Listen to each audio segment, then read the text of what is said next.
Okay, now we're going to look at vertebrates. And I'm showing you here one vertebrae from cervical, which is the neck, one from thoracic, which is the chest, one from lumbar, which is the low back. Okay, so there are a few structures you need to know. First of all, this anatomical position, this is anterior, that's posterior. What you see, let me put them all next to each other. What you see in the front, this structure, that's the body of the vertebrae.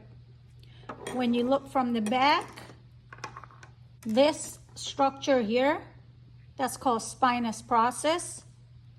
You're going to see two processes sticking out on the sides. We call that transverse process. So that's the body, spinous process, transverse process. Body, spinous process, transverse process. Body, spinous process, transverse process. This here is the vertebral foramen. That's where the spinal cord goes in. Okay. On the exam, you can see a question where I show you one of these and ask you what level it is. If you see this one, you should know that's a cervical. If you see this one, you should know that's a thoracic. And if you see this one, you should know that's a lumbar. Let's talk about how they look different.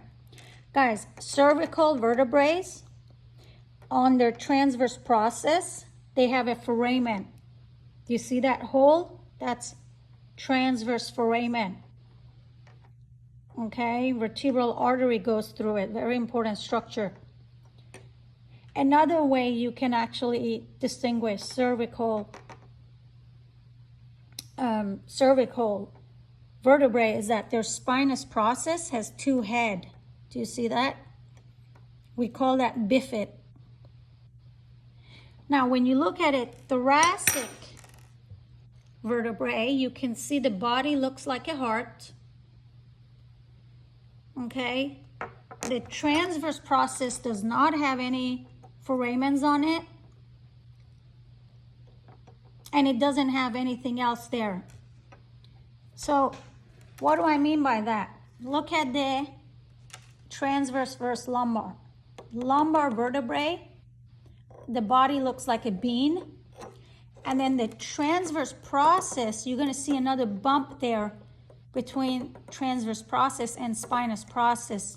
Okay, you don't need to know that structure, but that's another way you can distinguish.